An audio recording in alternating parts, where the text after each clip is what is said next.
To, I guess, amend the agenda to switch items 3 and 4 on the sub-item number 4.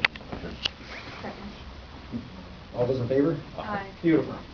All right, so we're doing, all right, so now we're going to do what was once 4A, will now be 3A, I guess, and that was going to be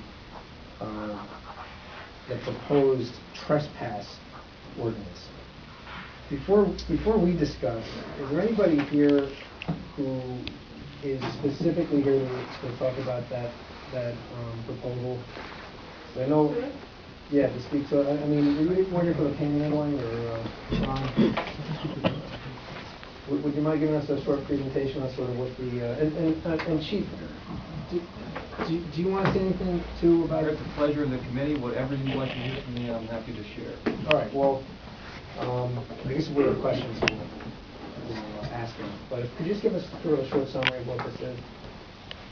Yeah, thanks to everybody, by the way. Anybody who wants to ever meet with me, just cast in my card. I'm Ron Redmond. I'm from the Church Street Marketplace. I'd love to have a chance to talk to you. So feel free to reach out to me. I've got business cards. There's a couple of things going on, and I think Matt Young probably described them the best.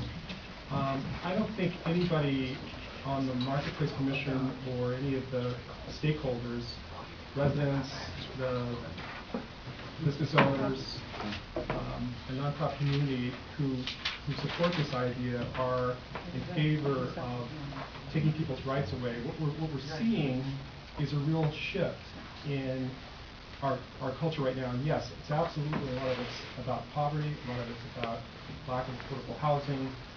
And if you were to talk to our merchants, many of them, most of them, probably all of them donate to all of our local downtown nonprofits, whether it's Spectrum or Cox. We get a lot of support. And the downtown generates about 22% of all the property tax revenue that the city gets. A very small area that can generate a lot of money. And a lot of that money goes to help the city.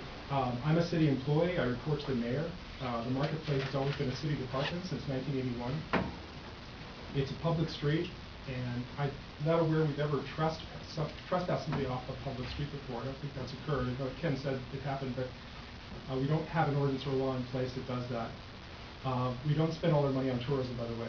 We don't really have an advertising budget. The Marketplace doesn't, and DC doesn't, so we certainly don't. So what's happened is we've seen this trend, and Matt started to talk about it, and it's not about poverty, but what's happened is we have a breakdown in our judicial system. We've got a breakdown in corrections. You're seeing it, we're seeing it. You're seeing a group of people who can see that they can be criminals, they can act out, they can intimidate, they can pull a knife on Church Street, wave it around, have the police called, and in 6 hours they're released. And so they tell their friends, hey, there are going to be no consequences. And so if you think about what's happening, and you see it, I think we all see it, this is just a tool. This is a way that we can deal with behaviors. This isn't about attacking those who are poor. I have to say, I've been working closely with the Street Outreach Program for 11 years. We have a tremendous relationship with people in our community who are mentally ill, who are homeless, who are suffering in many, many ways. And I have to say that I'm really proud of a lot of our business owners. Most of them know a lot of people on the street and are very generous to them, are in touch with Matt all the time. We see somebody that's hurting, we see somebody that's having a problem. We have 4 full-time social workers. We're getting a fifth. We're getting a 5th social worker because that's how severe the problem is. And we're dealing with people 7 days a week. We even have somebody that works with people in the community at night now, that works with the police department. So in terms of compassion, we will not be successful if we don't take care of everybody. Church Street is designed for everybody. That's why we have 3 events. That's why we try to create opportunities. We also have to pay for it. So we do lease space to cafes. We have to have a budget to be able to maintain it. We receive no funds from the city. And since 1981, we've never received a penny from the city. So we have to find other ways to pay for keeping the street clean, keeping its upkeep, marking it, etc. So this particular ordinance, proposed ordinance, is really designed as a tool for the police department. And I hope to God it's not used arbitrarily, or that it's designed to sort of sweep people off the street. This is really designed for, I'm thinking, really, really critical behaviors that are scaring and intimidating people, whether they're poor, rich, white, black. A lot of people tell us that they're scared and they're intimidated, and a lot of people are acting out because they realize there's no consequences. And we don't have a tool. And I don't want to blame I'm not going to blame the justice system or corrections. I understand everybody's tight on money. I just want to have a solution for all the people that come to Church Street feel safer. As far as panhandling goes, I think it's horrific. It's absolutely horrific. Well, I'm sorry to cut you off, but Yeah. we're going to address the panhandling Okay. later. I'll and I stop. don't want to What do you get have too to off say? track. Okay, good. All right. Well, Thank you. thank you for that. I think at this point we ought to just open up the floor for questions from the committee, if either of the members have any. I mean, I know for the record that we've got Ron Redmond here from Marketplace Commission, we've got Chief Sterling here, we've got Matt Young from the Street Outreach Team, and everyone else who's spoken. So, if you have any questions, feel free to ask. I guess I have a question for the chief.